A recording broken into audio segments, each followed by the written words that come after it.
celebramos hoje com muito júbilo a festa da ascensão de Jesus ao céu. Estamos ainda neste tempo da Páscoa, que termina no próximo domingo, que é o domingo de Pentecostes. Então, nesse período de 50 dias, todos nós somos convidados, exortados a fazer também a nossa Páscoa, a nossa passagem do pecado para a graça divina. Por isso, há 2 mandamentos da Igreja que se referem a esta solenidade da Páscoa: confessar-se ao menos uma vez ao ano e comungar ao menos pela Páscoa da ressurreição. E esse período da Páscoa termina no próximo domingo. E através desses 2 sacramentos, a confissão e a Eucaristia, que nós celebramos a nossa ressurreição, junto com Jesus. Não basta que Jesus só tenha ressuscitado, nós temos que ressuscitar com Ele, para uma vida nova, uma vida mais perfeita, mais pura, mais santa, passando sempre do pecado para a graça. O pecado é a morte da alma, a graça de Deus é a vida. E é em Deus que nós encontramos a plenitude da vida. Por isso a Igreja, nossa mãe, nossa mestra, com toda a insistência, quer que nós sejamos cada vez melhores. Como diz o profeta Isaías, deixar de fazer o mal e aprender a fazer o bem. Isso é a vida toda, é a nossa conversão, a nossa Páscoa. Mas o que é a Ascensão, cuja festa hoje celebramos? O que aconteceu com Jesus depois que ele voltou para o céu? E qual foi a missão que ele deixou para nós aqui na terra? São 3 questões sobre a solenidade de hoje. Ascensão, etimologicamente, significa subida. Jesus sempre gostou das alturas. Ele preferia rezar lá no alto da montanha, mais perto de Deus, um ar mais arejado, mais puro, um lugar de mais silêncio, de mais recolhimento. De modo que Jesus tinha preferência por esses lugares. E hoje ele se eleva para o céu. Então a ascensão é isso. É a festa litúrgica na qual nós celebramos o retorno de Jesus para o céu. Ele veio até nós, enviado pelo Pai Celeste, para nos salvar. E para isso ele anunciou o Evangelho, a boa nova, instituiu os sacramentos, os 7 sacramentos, o batismo, a crisma, a Eucaristia, a confissão, a unção dos enfermos, o sacramento do matrimônio, da ordem. É através desses 7 canais divinos que a graça de Deus chega até nós. A graça da redenção vem a cada um através do sacramento. É uma riqueza imensa que Jesus deixou para nós. Ele deu a sua vida, morreu pregado na cruz, quis passar por esse tormento, pelo enigma da morte, porque ele assumiu a natureza humana com todas as suas consequências. Ele quis salvar o homem todo, corpo e alma, e a humanidade inteira. Por isso derramou seu sangue, deu a sua vida, e depois ressuscitou glorioso, 3º dia. Jesus ficou no túmulo 3 dias incompletos, parte de sexta-feira, todo dia de sábado e parte do domingo, e ressuscitou para a vida nova, para a vida divina. E durante 40 dias, como acabou de dizer aqui o autor dos Atos Apóstolos, Jesus permaneceu com seus discípulos de uma maneira também diferente. Agora não mais com seu corpo meramente humano, como era antes, mas com seu corpo glorioso, ressuscitado. É um corpo verdadeiro e ao mesmo tempo diferente. É um corpo glorificado, ressuscitado, espiritual. Tanto assim que os discípulos tiveram muita dificuldade para descobrir que era Jesus. Ele aparecia, conversava com eles, comia com eles, caminhava com eles, presenciaram milagres, tinham certeza absoluta que era Jesus, mas ao mesmo tempo um Jesus ressuscitado, diferente daquele que eles conheciam antes. E é assim que Jesus continua hoje, na sua igreja, no meio de nós, caminhando conosco. Durante esses 40 dias, Jesus colocou São Pedro como chefe da igreja, deu a ele o primado sobre o povo de Deus, instituiu o sacramento da penitência para ser a nossa Páscoa até o fim da vida, a nossa passagem para uma vida melhor. Deixou para nós o dom da paz, que é o mais precioso, um grande presente de Páscoa. Alegrou o coração dos discípulos com a sua ressurreição gloriosa, prometeu enviar o Espírito Santo, e depois de 40 dias, de tudo completo, tudo realizado, Jesus volta para o céu. E os apóstolos presenciaram o seu retorno. Jesus subiu ao céu à vista de mais de 500 pessoas, até que uma nuvem o encobriu de seus olhos. Então essa é a grande solenidade que nós estamos vivendo neste domingo. Depois que Jesus voltou para o céu, o que aconteceu com ele? Nós ouvimos aqui também nas leituras de hoje. Ele está agora sentado à direita de Deus. É uma maneira humana de dizer.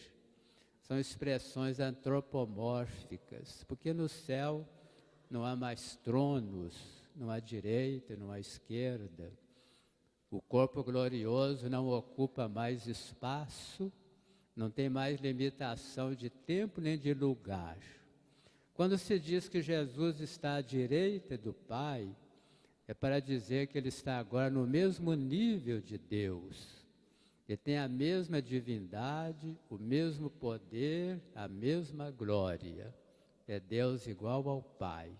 E que ele está agora glorificado diante de Deus. E diz ainda que ele há de voltar no final dos tempos. Daqui a pouco nós vamos rezar isso no credo. Jesus está sentado à direita do Pai e virá de novo no final dos tempos para o julgamento universal, o juízo universal. E para também colocar para nós o novo céu e a nova terra. Então será a plenitude da salvação. E agora nós não vemos mais Jesus com os olhos humanos, temporais. Ele agora está presente através dos seus sacramentos, como eu disse agora mesmo. Quando o padre batiza, é Jesus que batiza, é ele que infunde a graça santificante, é ele que nos faz filhos de Deus, participantes da vida divina. Quando nós somos crismados, é Jesus que nos dá a força especial do Espírito Santo.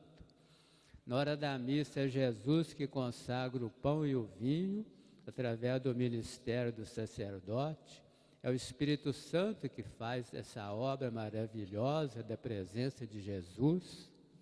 E assim por diante, através de cada sacramento, Jesus se torna presente no nosso meio. E assim a gente vai contemplando essa presença gloriosa de Deus em nosso meio. Ele se torna presente toda vez que nós nos reunimos em seu nome, está presente em cada um de nós. Ele afirmou isso com muita certeza, com muita evidência. Tudo que fizeres ao menor dos meus irmãos, é a mim que o fareis. Portanto, nós seremos julgados no final dos tempos por o bem que nós fizemos uns aos outros, pela prática das obras de misericórdia. E Jesus, voltando para o céu, ele deixou para nós uma missão, como está no final do Evangelho de hoje. Ide pelo mundo inteiro, fazer discípulos meus todos os povos, batizando e ensinando. Essa é a nossa missão. O batismo é necessário para a salvação. É o único caminho que nós conhecemos para entrar no céu. É a porta de todos os sacramentos. Por isso ele é chamado sacramento da iniciação cristã.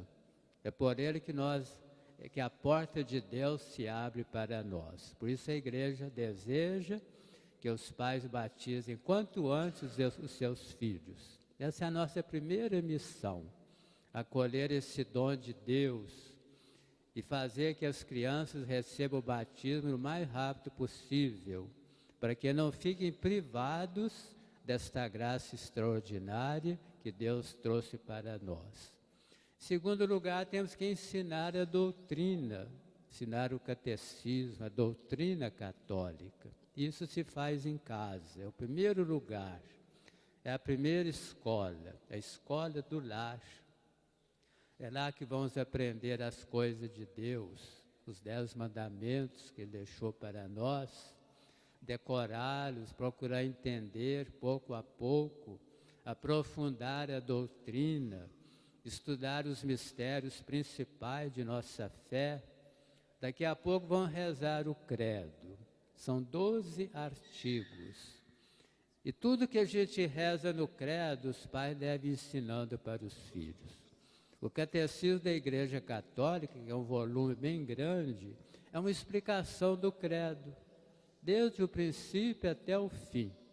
À medida que a gente vai estudando o Catecismo da Igreja, nós vamos aprofundando o Evangelho e a doutrina de Jesus.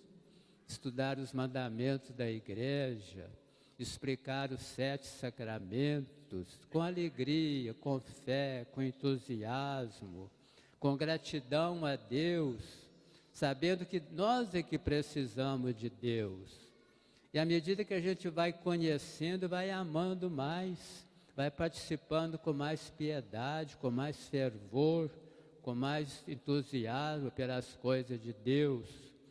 E assim a gente vai aprendendo a doutrina. É a ordem de Jesus: batizai, ensinai, ensinar as verdades eternas. E assim as crianças vão aprendendo, e nós vamos formando bons cristãos, bons filhos de Deus e bons cidadãos. Certa vez o Napoleão Bonaparte pediu a uma professora francesa para educar o seu filho. E ela ficou muito preocupada. O que eu devo ensinar para o filho do imperador? E ele então disse para essa professora: não fique preocupada. Eu quero que a senhora faça de meu filho um bom cristão. Porque se ele for um bom cristão, ele será um bom cidadão. Esse é o que os pais devem preocupar. Fazer de seus filhos bons cristãos, que alegrem o coração de Deus, que façam bem à igreja e que sejam cidadãos honestos, trabalhadores, que glorifiquem a pátria. Essa é a nossa grande missão que Jesus deixou ao voltar para o céu. E finalmente Jesus disse que estará conosco todos os dias, até o fim do mundo. Nós não estamos sozinhos. Deus caminha conosco. Nós não vemos Deus porque Deus é Espírito. O corpo glorioso de Jesus é diferente dos outros, mas Deus está presente em toda parte, em todos os lugares, na consciência de cada um de nós e no mais íntimo do nosso coração. São Paulo pregando, fazendo um discurso maravilhoso No Areópago da Grécia, ele dizia que em Deus nós existimos, nele nós movemos e nele nós somos. Quer dizer, fora de Deus não há vida. Nós estamos tão mergulhados em Deus como o peixe está mergulhado na água. Se tirar o peixe da água, ele morre. Se a gente pudesse sair de Deus, morreria também. E Jesus, na sua infinita misericórdia, quis ficar também conosco de uma maneira mais sensível, adaptando-se à mentalidade de cada um de nós. Ele quis ficar também na Eucaristia. De tal modo que no sacrário de nossas igrejas, nós temos o Cristo, com seu corpo, sangue, alma e divindade. O Senhor ressuscitado, que continua também conosco. É uma grande bondade de Deus. Por isso, Santo Agostinho dizia que Jesus, ao descer do céu e vir morar conosco, ele continuou no céu também. Porque enquanto Deus, ele está em toda parte. E agora, deixando o mundo, a terra, e voltando para o céu, ele continua também conosco. É a grande bondade do coração de Deus. Meus irmãos, esta é a grande festa que hoje celebramos. E é sobre isso que vamos meditar com muito respeito, com muita gratidão a Deus. O que significa para nós a ascensão, que é o coroamento de todo o tempo pascal, e ao mesmo tempo o que acontece com Jesus hoje, que é tão maravilhoso para nós, e ao mesmo tempo a missão que ele deixou para cada um de nós. E vamos então realizar isto da melhor maneira possível, para que a nossa presença no mundo seja uma presença cristã, apostólica, uma presença sadia, que possa fazer bem para todos. E assim estaremos cumprindo essa grande missão que o Senhor deixou para nós. Creio.